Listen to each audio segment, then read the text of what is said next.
Today's guest was a former intelligence analyst and criminal analyst where he worked on cases that successfully ended with criminal convictions and seizures of hundreds of thousands of dollars of illicit funds. He currently serves the fraud examiner community by teaching courses on bribery and corruption, conducting internal investigations, government fraud, money laundering schemes, and among other fraud-related courses. Many of you recognize our guest since he is the training director at the Association Certified Fraud Examiners, ACFE.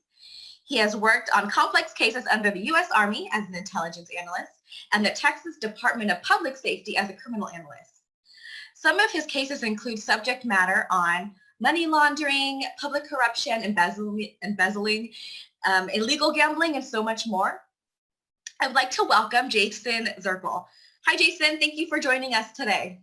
Yeah, thanks for having me. You have an impressive list of experience for both financial and non-financial cases. Why don't you take a few minutes to tell our audience your story and how you started working for the U.S. Army, then off to the DPS, and then becoming the director of training at ACFE? Yeah, so, I started out in the Army, and it was just, it was a great way to pay for college, right? And so, got deployed a couple of times, got deployed to Iraq, got deployed to Kosovo. Wow. And while I was an intelligence analyst in the Army, that's when I first kind of became exposed to organized crime. And so in addition to just, the bad guys that we fight in the Army, something that a lot of people don't realize that we have to deal with when we go into, when we've been involved in situations in these other countries is organized crime. And so that was something that I really kind of gravitated toward because not a lot of analysts were focused on the organized crime aspect and how the organized crime played into whatever insurgency that we were dealing with. So that's kind of where I kind of first got exposed to it. And then so when I got out of the Army, a lot of my friends were becoming intelligence analysts in law enforcement. And so, I'm from Texas. I came home to Austin and some of my friends had started working for the state police, which is the Texas Department of Public Safety. And so I ended up, coming on board with Texas DPS as an analyst, and I began working financial crime cases.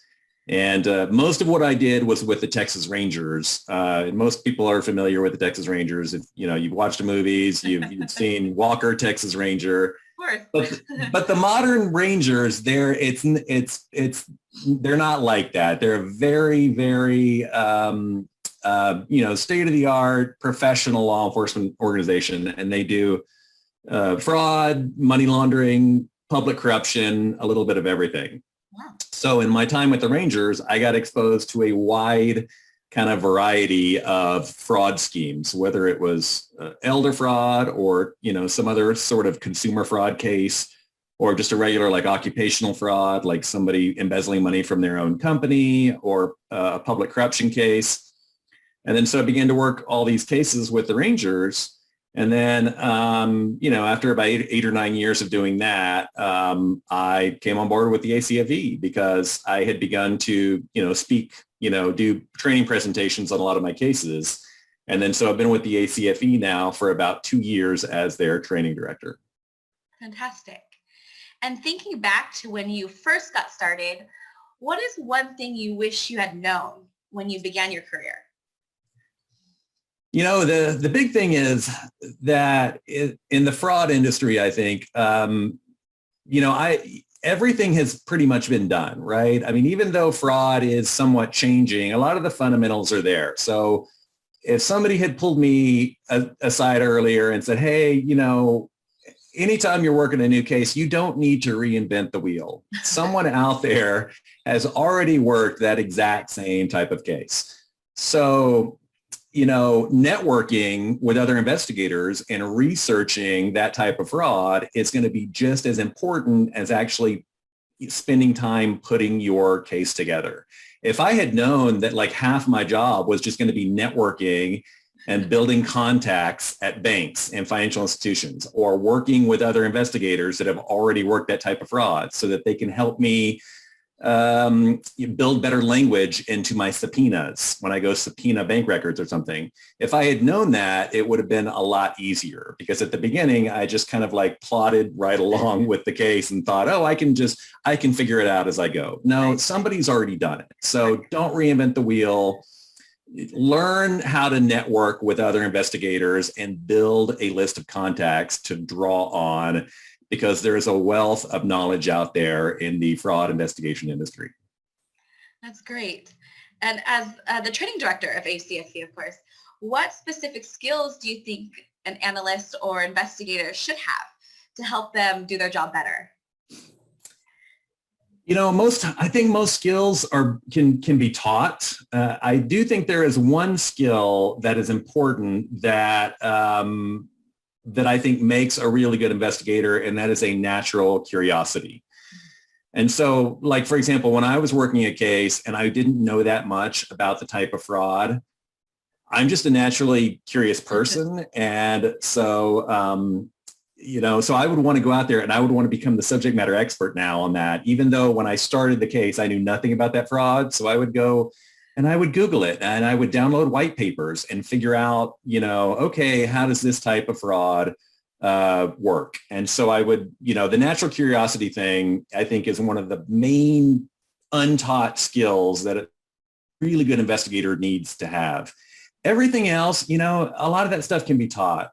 Interviewing techniques, proper evidence collection, data analytics, all those are important, but those are things that you learn, you know, how to testify, all these other skills. But there's just something there that's important when it comes to just this natural curiosity. Like when you're involved in something and you don't know it, it bugs me. And so I have to really get in there and figure it out.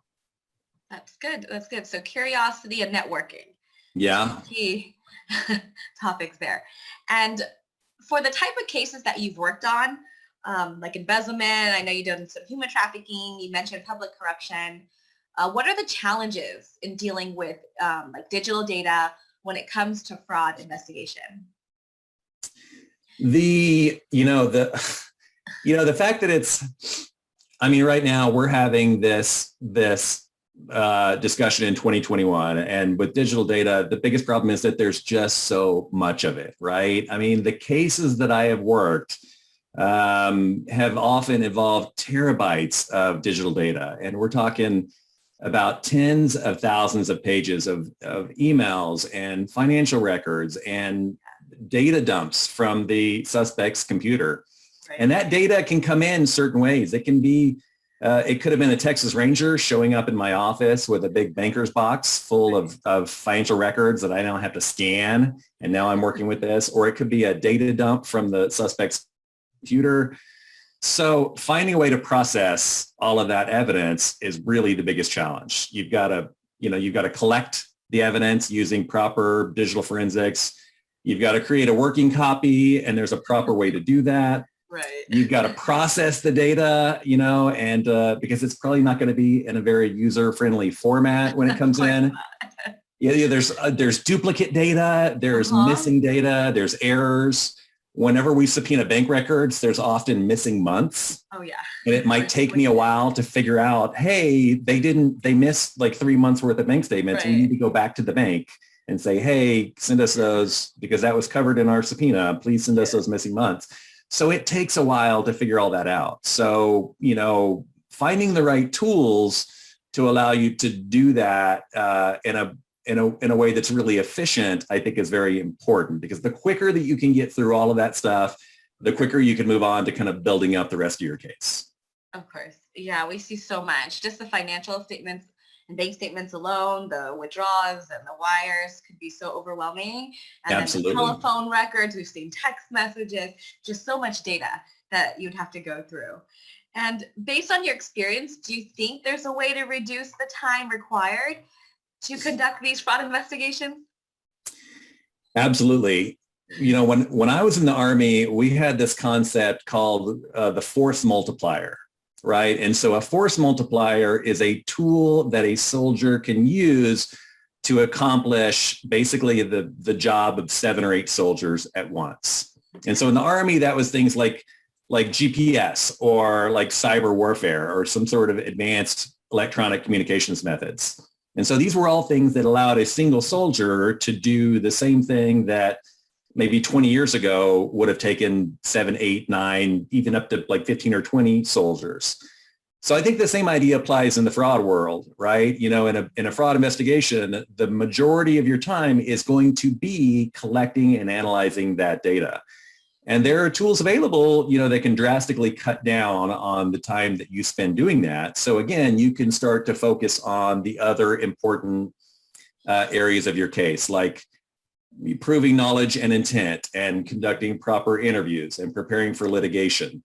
Sometimes in some of my cases, I was spending so much time doing data analysis that some of those other areas were kind of lacking. So if I could find a tool, a force multiplier that helps me, you know, cut down on the man hours that I was doing that, it makes all the difference in the world. And then I can start preparing my, you know, for litigation and preparing for possible defenses and just making my case stronger because I can focus on all that other stuff now. That's great. Force multiplier. That's a great term. Keep that in mind.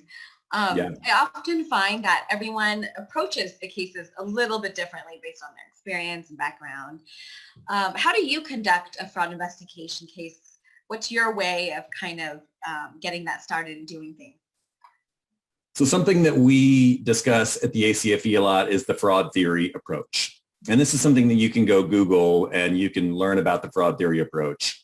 And basically what it says is, you know, when you're conducting a fraud investigation, you develop a hypothesis. You know, you've got your data, right? And as you are analyzing your data, you develop a hypothesis about what's going on.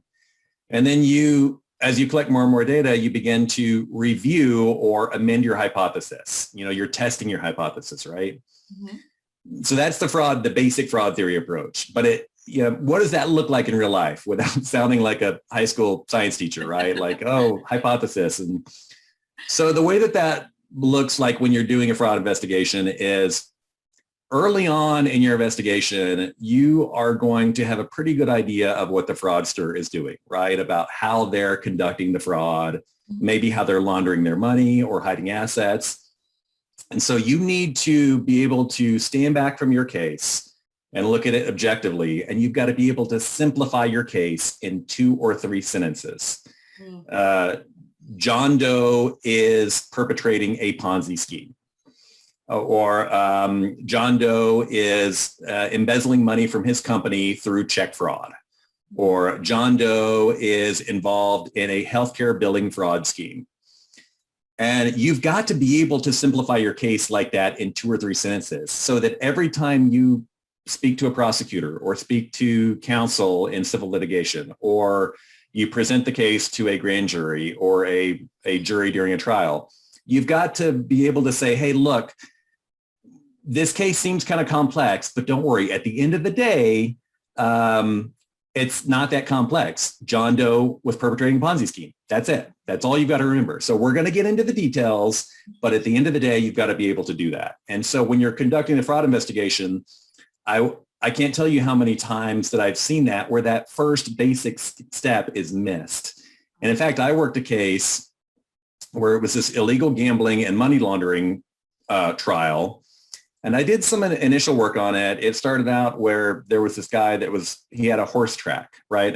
A horse track, and he was racing horses, and he would have people come in and bet on the horses. And then he was getting a cut. And the state of Texas, since we don't have legal gambling, that's illegal gambling. And so that's a violation of law. And he was laundering his money, you know, through this construction company that he had on the side. So I did what I could early on in that case, but then I've got 20 other cases to move on to. So I told the investigator, hey, if you need anything else, just come back to me. Well, he comes back to me right before the trial. And I, you know, at that point, I hadn't looked at the evidence in like months. So I'm like, well, let me look back at the evidence.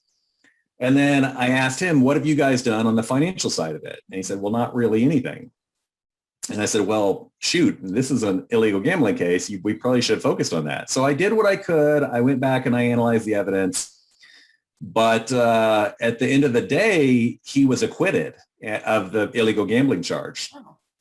And so when the prosecutor ended up talking to one of the jurors and asking them, basically polling finding out why they had acquitted the defendant, the juror said, well, your whole allegation was that he was profiting from this illegal gambling enterprise, right? He was running this illegal gambling enterprise. And what did you fail to do? You failed to show him profiting from the illegal gambling enterprise. That was your whole allegation. So you guys should have showed us more bank records. You should have showed the money coming in from the, and that's something that we didn't do. So going back to the beginning, that fraud theory approach is important because if you can simplify your case, in this case, what should have happened is we should have sat down and said, okay, our allegation is that he's running an illegal gambling scheme. So what do we think we're going to see in the evidence? We think we're probably going to see cash deposits, maybe after race days, because we knew when he was actually advertising when the races were. And then he's moving the money over to the construction company, right? That's what we felt like was going on. So that's what should have happened. And that's what should have driven our entire investigation. But because we didn't do that step, I think that investigation was just kind of off the rails from the very beginning. And at the end of the day, again, he was acquitted. Wow. So lesson learned, I guess. Keep that, in mind, the topic in mind, keep it simple and stay focused on the subject. Definitely. And a lot of us may have just started in the fraud investigation career. Any tips on how to get used to recognizing red flags? Well, the red flags, fraud is such a wide-ranging field. I think the red flags do vary from case to case, but there is one category of red flags that are common in most frauds, and that's the behavioral red flags of the fraudster. So the red flags can vary whether it's healthcare fraud or an investment scheme or just a regular embezzlement case. But the way that the fraudster acts typically is pretty common in most frauds. And you can actually go out and Google that, behavioral red flags of fraud, and find some good information on that. But some of the things that we see in most fraud cases when it comes to how the fraudster is acting, and I think our evidence in our research at the ACFE, we have shown that 85% of fraudsters exhibited at least one of these red flags. But we're talking things about like living beyond their means. That's probably the most common one, is the fraudsters living beyond their means. They may have financial difficulties. If it's some sort of occupational fraud, they will have, it may be that they have an unusually close relationship with a vendor. Oftentimes they have control issues, or they're unwilling to share their duties because they don't want somebody coming in and finding out the fraud, right? They don't want somebody else coming into their territory and discovering the steps that they've been taking to cover up the fraud. But other things like irritability, defensiveness, a wheeler-dealer attitude, and oftentimes there's divorce or family problems going on. So I think some of those red flags are good to understand because those are pretty much universal in most fraud cases. But all the other red flags, again, depending on what type of fraud you're investigating, just go out and research it because there's already, again, probably a ton of cases that have been worked on that particular type of fraud. Interesting. Yeah, I guess go out and network and find out, like you said. All right. And so I've also been hearing a lot about the Pandora Papers cases. The Pandora Papers is tied to an alleged money laundering done by, the political figures, pop stars, singers, celebrities. What role do accountants and investors could have in limiting future occurrences? So the Pandora Papers, they're interesting. I mean, it's interesting to see these big leaks every few years and kind of what they show. I mean, the Pandora Papers, they don't really give us they really tell us just a lot more about all the stuff that we've already known has been going on for years. But one of the big things I think on the accounting side is that, accountants, they're gatekeepers, right? They're gatekeepers between the legitimate financial system and the legitimate financial services industries around the world and the criminal world, right? They are gatekeepers. And as an accountant, you really have the duty to make sure that your services and that your company is not being misused to facilitate money laundering or corruption or tax evasion. You have a duty to know your customer and know what activity they are involved in. Right. And the court, if you look at just courts around the world, courts have upheld this concept of willful blindness. So willful blindness basically says you can't, if you're a gatekeeper, like an attorney or an accountant or something like that, and you believe that there is some sort of criminal activity going on, you have a duty to report it within your jurisdiction. You can't just cover your eyes and say, oh, I think the guy's committing fraud, but I don't care. I'm making money as the accountant. You can't look the other way. So that's willful blindness, and the courts have routinely upheld that you can't do that. You will be liable either civilly or criminally if you just pretend like you don't know what's going on and just, allow your services to be misused by a money launderer or a corrupt politician or a tax evader. So that's really the big thing, is just knowing that you are a gatekeeper between the legitimate financial system and the criminal world, and you have an ethical duty.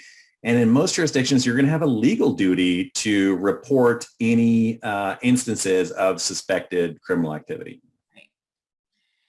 And in the fraud investigation sphere, finding, hidden assets, especially I think in cryptocurrency, we see it. It is a very sought after topic. What do you think is the biggest challenge in this area? Well, it kind of goes back to the digital data, right? I mean, asset tracing, it's a very time consuming process. And because the whole problem is that they're hidden, the assets are hidden, right? The bad guy has gone to great lengths to prevent you from finding those assets. So again, we come back to finding the right tools that help you to analyze that data. And when we're talking about asset tracing, we're usually talking about bank and credit card records. Right. And there have been times, early on when I didn't have tools to help me analyze the data, that I would analyze bank accounts by hand, and I would, take 5,000 pages of bank records and go import those, hand jam those into a spreadsheet. And so sometimes I would miss things, right? I would often miss other accounts that I should have been able to see in the data, and then we should have turned around and subpoenaed to follow the assets, to follow the money. So I think with the proper tools, that allow you to automate that process, it helps you to catch those things more quickly.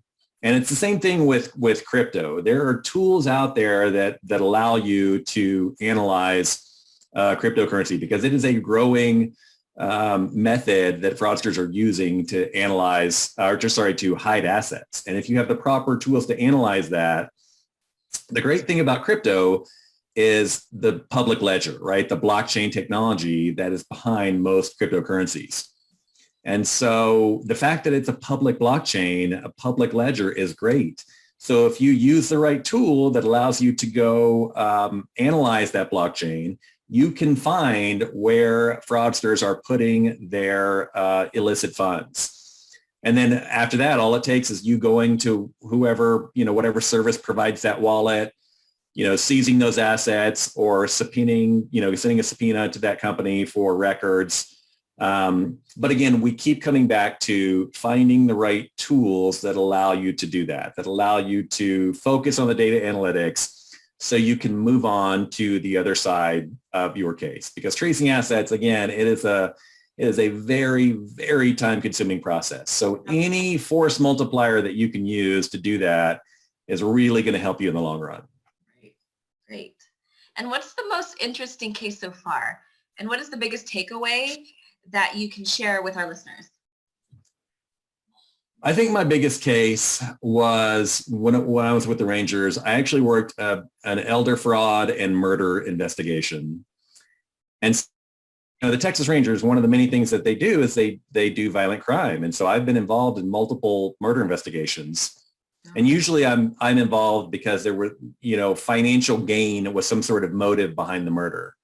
And so in this particular murder, and it became very high profile in the area, and it actually, they took the case and it became 2 episodes of true crime shows on television.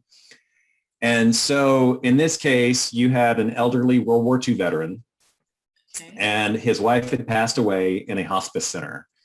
And the manager of the hospice center discovered that this elderly World War II veteran had a multi-million-dollar estate. So once she discovered that, she befriended him. She became his best friend. She started taking him to his doctor's visits. But then she took him to an attorney to get him to rewrite his will to make her the executor and the sole beneficiary.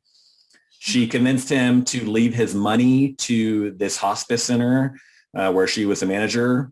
And I can tell you now, she was stealing the money. The money didn't go to the hospice center. And then after that, I think I don't think she set out to murder him from the beginning, but eventually I think he became she considered him a pain. So she and an accomplice murdered him. And after she murdered him, and it was initially declared natural causes because, hey, he's 96 years old. Right. And so she got the entirety of his estate, of his multi-million-dollar estate. And then so as we begin to put our case together, we developed a pretty strong case. We finally arrest her. And then the following week, the hospice center comes forward and tells us that they're investigating her for embezzlement. Oh, of course. And so now we think that we've discovered a motive for this whole thing. And that's that she was using, basically she was trying to steal his estate to cover up the embezzlement from the hospice center. Oh my and it was a really interesting, really fascinating case, very sad case in the end. But one of the big things that I learned on that kind of goes back to something we were talking about earlier, and it's that collaboration, right, between different agencies. And so in that case, we were able to use some good tools to get ahead quickly in the case so that we were able to preserve evidence. So I was able to use some of the tools we had to quickly analyze the bank records so we could see, hey, here's the bank branch that they used. Let's go and see if they have a surveillance video. So we were able to jump on the case right away and preserve that evidence. And then a lot of that case was all about networking with the major players, right? The bank, the adult protective services investigators that were already involved, and the prosecutor and law enforcement. So I think that was a big takeaway in that case, was just this problem of collaboration. Mm-hmm. And so in any given case like this, like elder fraud, a way to improve collaboration between the major players, law enforcement, adult protective services, the banks, it's really important. And if I have the tools that allow me to get all that data analytics stuff out of the way quicker, then I can more quickly preserve evidence, find the evidence, put the case together, and collaborate with those other investigators to, put our case together. Wow. And you kind of touched on it already, but what advice would you give other professionals entering this domain?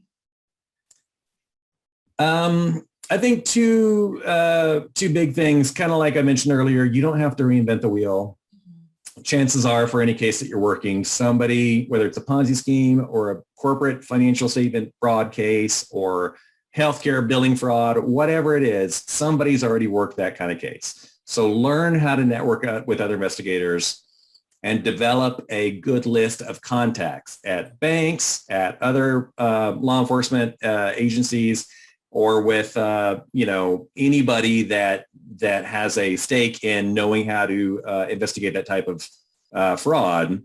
You don't need to reinvent the wheel. You can go somewhere and get good information. And so that's the first one. The second one is, and this is just something that I noticed from a lot of cases that I worked, is these cases can generate a lot of rabbit trails.